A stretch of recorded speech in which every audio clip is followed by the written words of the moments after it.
right, welcome to the Krueg Show, everybody. Friday night, Giants on the road in Minnesota. They got crushed, 9-0 Twinkies. And what can you say? What can you say? Minnesota got them. They got them early. So Alex Wood didn't have a whole lot. Giants wound up losing.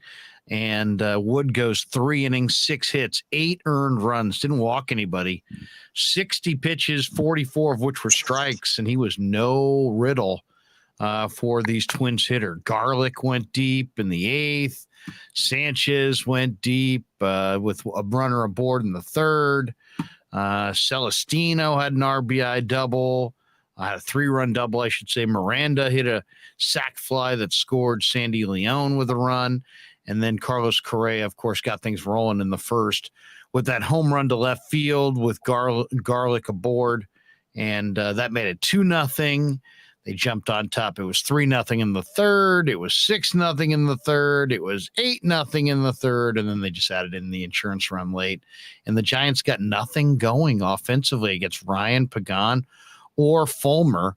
And the Twins get the win. And the Giants, very disappointing. I mean, once again, Tommy La Stella leading off. Just been an ugly year for Tommy. He had 1 hit. Flores went 0 for 3. Jock got one hit and 3 at bats. Longo's been hot. He went 0 for. Strada went 0 for. Crawford went 0 for. Slater went 1 for 3. Yaz went 1 for 3. Bart went 0 for 3.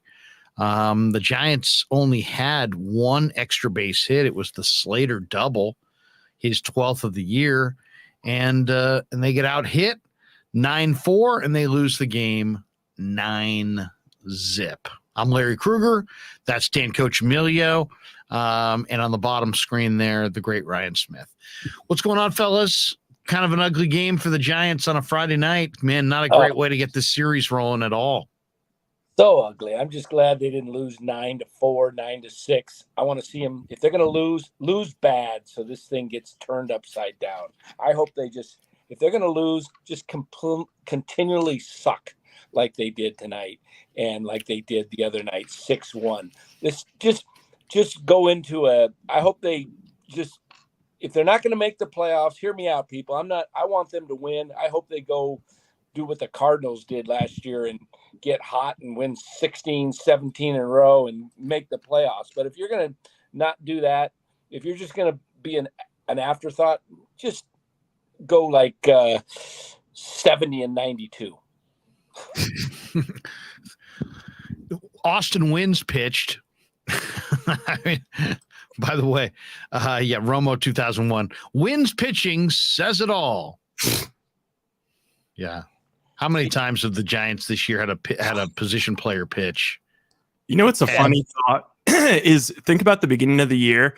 The Giants kind of were taking headlines in nationally, even because Kapler was sort of coming out like, of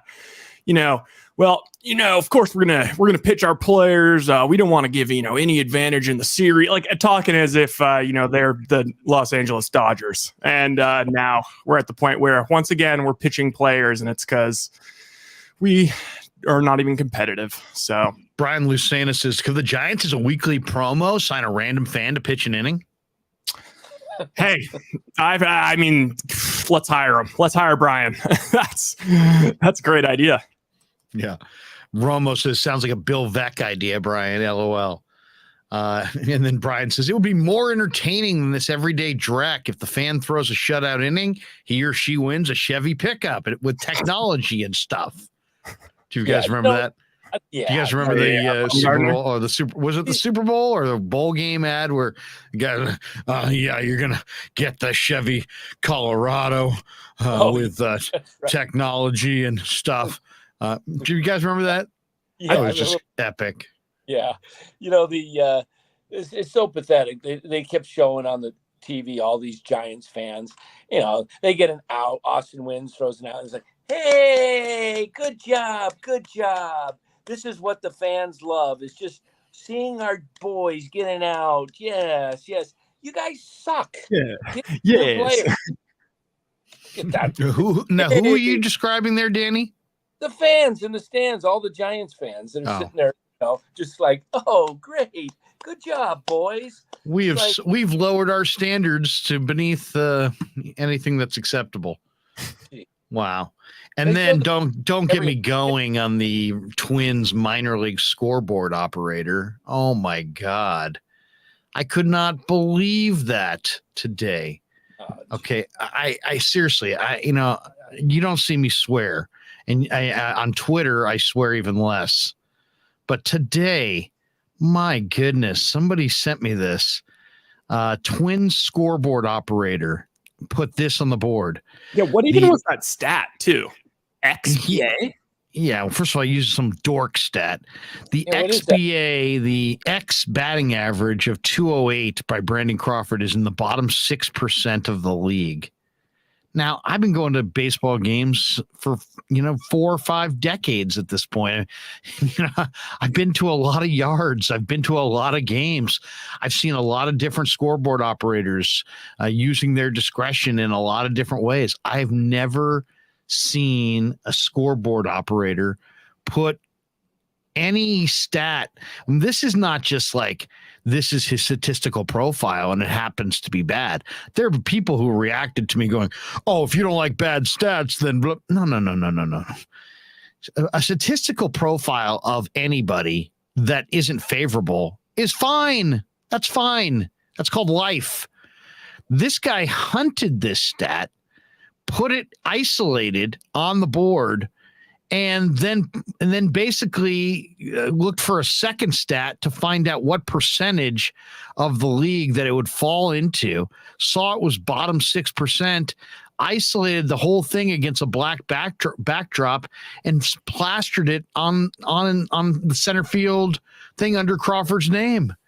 I've never seen that. I've never seen, in all my years of watching baseball, I've never seen a scoreboard operator intentionally put some ridiculous non-fundamental stat. Your batting average is a fundamental stat. If you're hitting 079 and they put 079 on the board, guess what? You got to live with it. You're hitting 079. This is a stat that nobody knows, that he had to dig up, find, and then find where it sat in the league. He just saw the stat and then put it on the board. And I just thought that was such a minor league, such a minor league move. And a guy tweeted it, said, Twins scoreboard operator is showing no mercy tonight. So I decided to tweet out, I hope Krueg goes deep tonight. This is bad form. Krueg has multiple World Series rings. The Twins' last playoff win of any kind came in 2004. Since then, the Twins are 0 for 15 in October. Now, that is an amazing stat. You've gone to the playoffs like 5 times since 2004. Every single series that the Twins have played in October, they have been swept. They have not won a single playoff game in their last 15. You got to go back almost 2 decades, the last time they actually have a playoff win. And I'm like, put that stat on your damn board. You're calling out a guy who has multiple World Series rings, who plays the game the right way, and you're just pounding him. I mean, what the hell's that? I've never seen that before. I've never seen that. Have you guys ever seen anything close to that? I haven't, but I kind of thought, I'm going to zag a little here. I thought it was kind of funny. Because at first I was like, what the hell? Like, what is this? Why are we going out of our way to roast Crawford? But then I saw that they were like kind of doing some other cherry picky stats for like Jock and like other players. And it seemed like it was just, I don't know. Maybe it's just the Twins thing. I'm not sure. Hey, maybe that is the Twins thing. How many world championships the Twins have? I know they got the one in 91. Did they get another one after that? 87, 91. 87, 91. So they've got the city. They got shut out. They got beat by the Dodgers in 65. Yeah. So the city of Minnesota, the Twin Cities there, they have nothing to show for the Timberwolves, nothing to show for the Vikings, 0-4. Maybe the next time Minnesota comes out, that would be a good thing. The city of Minnesota has 2 championships. I think the hockey team got one. The Wild, didn't they get one recently or something? I couldn't even have named the Wild. Yeah. Anyway, they've got. Yeah, seriously, let's see that. Next time the Twins roll in, I hope the Giants scoreboard operator just puts some ridiculous team stat. The city of Minnesota has no titles in a long freaking time. What the hell's wrong with you people? Do you think that some disgruntled Giants player threw him in like $80 and was like, hey, our media is a little too scared to get after us. You want to maybe highlight how crappy this team is and just, Yeah, I mean, seriously, they lost 9-1. But the Giants play the Dodgers every year. The rivalry's intense. The Giants play the Padres every year 18 times. They're in San Diego 9 times. Heck, they take over the stadium. The Padres have never won anything. I've never seen anything approaching some individual hate-filled stat my entire life. And then they play the Twins in some interleague thing in August, and suddenly it's like, let's crap on a guy with 2 World Series rings. What? How many guys on the Twins have World Series rings at all? Probably only a couple. Yeah. Is there anybody who has 2 World Series rings on the entire roster? No, probably not. It's pretty funny too because they ripped on Jock, who also has 2 World Series rings. Yeah. It's just minor league. It's minor league. Yeah. And yeah, I probably shouldn't have gotten so riled up, but my God, that's unprecedented. I mean, that is unprecedented. I make fun of my little brother. You don't get to. That's like how it is. Seriously, we do these shows. We'll crap on our team. Yeah. We don't need you to crap on our team for us, especially when you haven't won anything.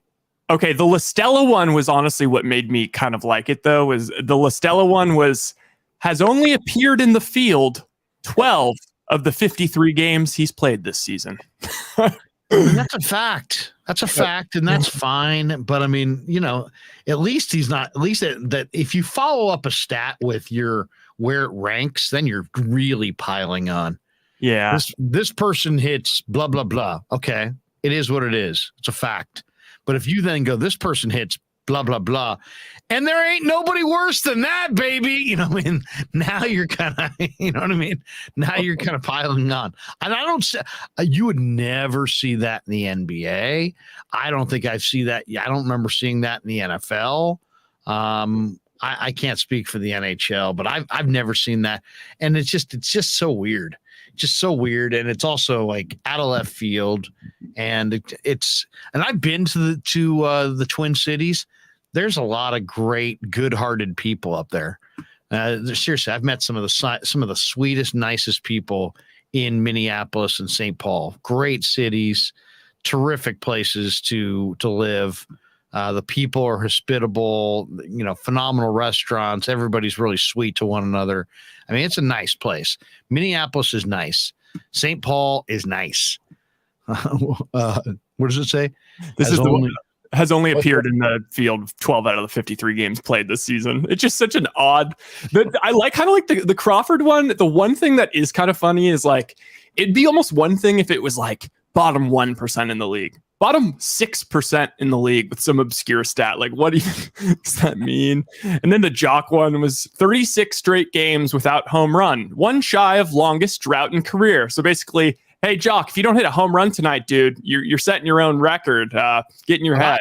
Like if I was a Twins manager, if I was a Twins player or manager, I mean, there's who cares? They're going nowhere too, but. If I was a Twins player, I'd be like, dude, it's hard enough to play against major league teams. Let's not, I don't know, incentivize them with our freaking, $15 an hour scoreboard operator. My God, let's not incite the team. I mean, could you imagine that? Maybe they're ticked off because they got rid of Wade last year and he had that great year last year, and then Sam Dyson got dumped on him, and Yeah, I mean, there you go. Maybe when the Twins come to town next, the Giants ought to print out all, the last couple trades they've made with the Giants and just show, and the Giants sent Sam Dyson, who had the following legal troubles in Minnesota. Yeah.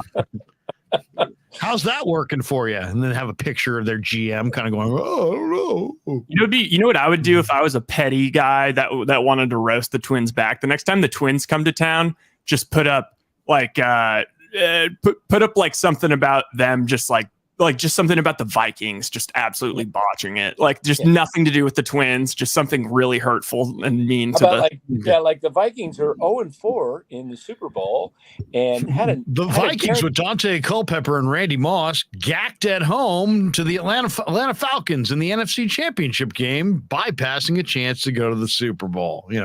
Something like that would be great. Favre threw an interception with an easy field goal to win the game, and they just had to run the clock out. But what's more tasteless? Should the Giants maybe put up a video of Dante Culpepper's Havasu boat rental situation? Do you remember that whole deal where he rented the party boat? Oh yeah, look that one up.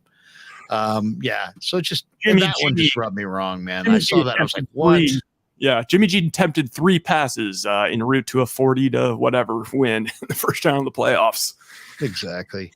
Lou Marson says, Larry fired up after another Giants shutout. I am a little fired up tonight, Lou. What can I say? I'm a little fired up. My kid walks in the room. He's like, man, between the Giants and the Niners, nobody can score this weekend. I'm like, yeah, seriously. My kid's doubling down, taking shots. I go, it was a preseason game. You do realize that. So yeah, but they got shut out. It is amazing. Niners get shut out yesterday, and tonight the Giants get shut out. If you like offense, man, you didn't like the last couple of days. Robert Rothberg says, Larry, ever since I was on the air, the Giants can't win a game. Maybe that's it. Robert's letting a little bit of celebrity get to his head now. Suddenly he was on the show, and the Giants have not been able to win since. That's right. The moment he said they would go 40-11, they went 5-0, and then they haven't won since, or won a game. Maybe they won once or twice. MF's like, why did Carlos Correa sign in Minnesota? Yeah, that was weird. If there was one weird signing of the offseason, it was Carlos Correa leaving the Astros to go sign with the Twins. It kind of shows that the players are they're just mercenaries in a lot of ways. They just go wherever the money is. Because he's going to be a free agent. Will he leave there? I think so. You think he goes to LA maybe if Turner leaves? I don't know. I mean,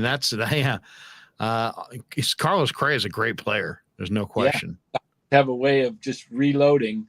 Man, I just hope the Giants are in on Trey Turner and Carlos Correa and get one of them, just get to start rebuilding this thing with athletic people, because that's really where it's at. The Giants don't have any true real baseball guys that are just from the whole front. I'm just tired of watching the way they do all the analytics. Did you see Rod Carew's comments to Rob Manfred at a recent get together for Hall of Famers? No, I love Rod Carew though. We had him on the show a couple of years ago. He was like Tommy's favorite player of all time. And so I got him on our show a year or two ago, and it was very cool. I mean, Rod Carew almost came to the Giants. Bob Lurie did not make very many free agent signings, but when Rod Carew became a free agent and left Minnesota, he was interested. I think he maybe let it known that he wanted to live on the West Coast. Yeah. And so the Giants bid for him and the Angels bid for him, and he signed with the Angels. But man, the Giants pulled out all the stops trying to attract Rod Carew to San Francisco, and they were close. But ultimately he signed with the Angels. What a great hitter Rod Carew was. I would say Rod Carew is probably, if you say the greatest hitters we've ever seen in our life, I'd probably put him right there. He's right there with the greatest of all time, as far as just Oh, yeah, pure except- hitter. Like if I say Tony to you Gwynn. 5 greatest hitters you've ever seen, you'd probably say Tony Gwynn. I'm not talking about locally. I'm just talking about just period. I would say Tony Gwynn, George Brett, Yeah. Wade Boggs, I Rod got Carew, Barry Bonds. probably Barry. Great. Yeah, Barry. Maybe that might be the 5 right there. Barry, Wade Yeah, but Boggs, he Rod Carew, George Brett, Tony Gwynn. Griffey, Yeah, he Griffey was awesome. shredded. Pujols. Said he's I think these guys are all better hitters than cool. Pujols. I mean, this is a lofty list. There's been so many great hitters. He's close for sure. I mean, Pujols is pretty shocking. What's Like, that? Pujols, like, it's weird because it's like current, so it's kind of hard to put things into perspective. But like, I mean, he's what, a career 300 guy who's almost got 700 home runs. Like, that's pretty insane. His first year, he was hit like 330 and like 38 home runs. How about this first stat? Nick Martinez says the Giants speaking now of- scored 0, 1, or 2 runs in 38 games. Oh, Jesus Christ. That is a ton. How many games have they played so far? About 123 or so, somewhere in that neighborhood. 0, 1, or 2 in 38 games. That's disgusting. Brian Lucena says Pete Rose. Yeah, Pete Rose is a great hitter too. No Oh, question. Charlie Hustle. Somebody comments. Is that true? Anonymous. Jack Clark said, Yeah. I know Pujols Pete- threatened to sue him. really? He I didn't always wondered retract it. about Pujols, but What about- he retracted? I think Jack said it. Pujols pushed back on him, and I think Jack had to retract it. I'd have to look that up. But there was threats of a lawsuit and so on and so forth. Interesting. Couple of signings today. You see the Julio Rodriguez and the Adley Rosman, however you say that, catcher, signed big contracts today. Rodriguez. I saw the Julio potential- Rodriguez one. Yeah, I saw the ball. I just saw one on Twitter. The Orioles signed 20 years. Adley $600 Rushman. million. Yeah, that's a lot of money for 2,600 mil. I can't believe that's accurate. Somebody I don't see it. I verify don't think that. that's I can't- official. is it? I don't know. I don't think it is or not, official so yet maybe- because I don't see it yet. But yeah, the Julio Rodriguez deal, it's a long-term extension, that could guarantee the outfielder $210 million, could max out at $470 million. Wow. I like what Seattle did though. That's creative because they have an out. Seattle has an out after like 7 years. If he's not the player they think he is, they can let him. They have a club option, but that's after the 8th year. But if they don't elect it, but it's not till we don't. How many years is the deal? it can be as high as 18. It sounds like, but it's kind of got different things in there. Like at the 7th year, if they don't, after the 7 years, if the Seattle doesn't elect it, Rodriguez gets his own player option for the next 4 or 5 years. So I'll say this: I'm shocked that more players don't do this. Now you might say, "Well, come on, most players aren't in this range," but I'm just talking about signing long term. Doing a long term deal. The Padres signed Fernando Tatis to a 14-year deal for $340 million. Wander Franco was given or guaranteed $182 million over 11 seasons in a deal last winter with Tampa. Yeah, I mean, it's, so, I mean, I'm surprised. I mean, I'll say this. If this were me, what's more important, that you get every possible penny, or that you get total security, because your livelihood is your body. Right. I mean, we've seen it. We've seen guys tear Achilles. We've seen guys rupture Achilles. We've seen guys blow out knees. We've seen players get hurt significantly. Now, baseball less than football. Obviously, baseball, football's 100% injury sport. But man, in baseball, I don't think like Madison Bumgarner kind of did it. He went for like 35 million, where he could have probably turned that into more, and he probably wound up costing himself, a significant amount of money. But what would you rather have? Would you rather have your financial future totally set and set up generational wealth for yourself and maybe leave, I don't know, 5 million, 10 million on the table? Or, is the guy who signs the big money long-term extension and leaves 5 million on the table or 10 million on the table over the course of his career, is that guy an idiot, or is that guy a genius? And I would argue he's a genius, because how much money do you really need? Baseball players, or the average salary is what, 5 million or something like that. Realistically, you could, if you have a good, Danny, this is your world. This is your specialty.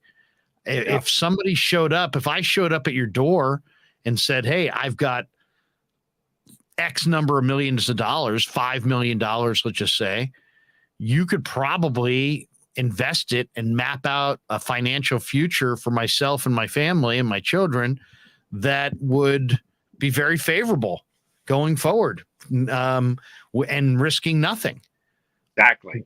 Why would you possibly take a chance that of injury, or take a chance that, you've got all this money, a big pile of money, and you don't know what to do with, and you get preyed upon, or you get this big pile of money, and now everybody that it's ever met you wants to open a restaurant and wants you to fund it. It's, to me, it just seems, I'm surprised we don't see more big money, long-term deals that set up the great young prospects in whatever sport for life. And we don't see it. It's like there's so much pressure on these players because they have a union to maximize their earning potential, that they oftentimes, just try to just kind of go along with whatever the union advises. Yeah, I think the Giants were one of the first that I know of to remember doing it with Buster. Buster took that 10-year contract, and it worked great for him. I mean, averaged probably 18 to 22 million a year, and finished the contract and retired. And, I thought that was a great move for the Giants to do that. They locked up their superstar early. Had he become a free agent, he would have been looking at a lot more money, and so the Giants locked him up. The Braves have been doing it for a while now. They've locked up Ozzie Albies, Acuna, Austin Riley. So they're locking up all their young stars, and they'll have, they don't have to worry about this platoon crap. It could burn you. It could burn you from the club's perspective easily. Guy suddenly loses all of his incentive to work, or, because he's got the money guaranteed. There's always the downside. You got to know kind of who you're dealing with as far as their level of commitment, professionalism, so on and so forth, what their fire is. But it's like, to me, the first 10 million, I would treat the first 10 million totally different than what I would treat the money after that. You know what I mean? It's like, yeah, I try to get that guaranteed 10 million as fast as possible. And then, you know what? Then if you want to squeeze everybody for every nickel in every contract that you sign after that, that's probably smart, but at least secure that first generational wealth amount of money and then start going trying to play hardball. Some of these guys are like, I'm gambling on myself. Well, yeah, you are gambling on yourself. You're also gambling on your health. Yeah. It just seems to me that, I don't know, if you were a baseball player, Dan, what would you try to make that kind of deal for yourself? Or would you say, no, you know what? I would have confidence in my abilities and I would try to get more money by playing it kind of year to year. Well, seeing how the escalating, the whole thing is escalating consistently. I think you have to look at it this way. Is signing for 10 years and a couple $100 million enough for your lifetime and your kids and your grandkids? And if the answer is yes, you have the opportunity. You could go out and blow a knee and get hardly any of that. We saw what happened to Buster in 2011 at the plate. I mean, imagine if that had just blown him out completely and he was never able to come back and be the same. So I think you're better off always taking the security. And if that's what if you got to try and hold out, I mean, how much is enough? What's the difference between what's a guy going to do with 500 million versus 300 million? I mean, I don't know. I mean, if that, unless you're looking to become LeBron James and try and build a fortune and buy a team, I don't see many guys doing that. Yeah, it's like that great Wall Street line. He's like, how much is enough? How many water skis do you have to stay in or whatever? I botched that. But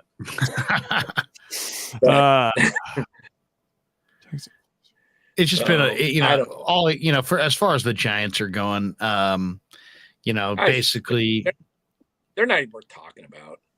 They're really not. We don't have to talk too much about the Giants right now. It's just they're gonna, it's kind of sad because they're gonna run the same guys out there all year. I'll tell you the line that I found incredibly revealing and kind of disturbing is that Farhan says that the talent level between this year's club and last year's club is pretty much the same. What? How could you possibly make that statement? Last year's team had Buster Posey. Yeah. Last year's team had Chris Bryant. Last year's team had a bullpen that was really doing it. This year's team has nothing close to that. There's no Buster. You're pitching Austin Wins in August. You're catching Austin Wins in August. I mean, that's just amazing. By the way, the Kings bought the Sacramento River Cats. Did you guys see that? No way. Yeah, Vivek Ranadive. $90 million deal. Highest price ever paid for a minor league deal. Wow. Really? Yeah. $90 million they bought the River Cats. What are the implications of that? Lottie going to be the GM of the River Cats? Yeah. Every night it's going to be, and throwing out the first pitch tonight at the River Cats game, Keegan Murray. That's going to be all these Kings out there. Yeah. Hey, Vaughn Brown was promoted to Double-A. I was going to say, Vaughn Brown was promoted, and there's a great article today, might have been yesterday, but I read it, long article, but from Andrew Baggerly in The Athletic. Really interesting about Vaughn Brown. He was just a little chirpy kid in high school, 5'7", and then he just hated the gym. In college, all of a sudden he got into the weight room, and the guy goes 2 times a day to the weight room, 7 days a week. And he lifts 2 times a day, 7 days a week. And he's also doing now different exercises on mobility because he realized he was dead when he was trying to hit at lifting at 3 and playing the 7 o'clock game. So he started getting some more agility, and the guy's like a freak. He's super, super fast. He can't even fit into regular baseball pants. He wears shorts that are kind of rolled up. They're special shorts because his thighs are so big. He can't get the regular baseball pants off. So I think, but he might be a guy. They say he's like a 5-tool guy. I mean, it'll be weird to see if he makes it because he was it's gonna be interesting. It'll be interesting to see if he continues to hit in Double-A, because the track record says no, he'll go to Double-A. He won't really hit. They're suggesting that, I'm just saw on the tube on the, that it said like they think he could maybe debut in the majors in 2023 in San Francisco. So we'll see. We'll see. I'm rooting for it, but there's been so many guys who go from A-ball to Double-A and don't do anything. Yeah, it'll be interesting to see what happens. But on the bright side for the Giants, Casey Schmidt is doing well at Double-A. He's hitting. Kyle Harrison. And he's a third baseman, right? Or is he still a combo player? Or is he just a Cole Waits is another guy. They're saying Cole Waits might be up this year. Yeah. So there's some guys that are starting to pick it up. Schmidt, Vaughn Brown, possibility, who knows? But Schmidt definitely looks like a guy that is going to be here possibly next year or 24 at the latest. They're saying he's like Matt with a glove. He's like who with the glove? Matt Williams? Third. Danny, your connection tonight is not very good. Not very good. We're getting like every third or fourth word. Oh boy, let me see if I can go on Wi-Fi. I'll step out and see if I can get Wi-Fi password here. I'll come back in. All right. Okay, I'm doing it. Danny's at a dinner party at somebody else's house and then ducked into a side room. Hilarious. That right there is dedication. I mean, it's hey, I love you people. It's great to see you. How's your Wi-Fi? And do you guys have an empty room I can use?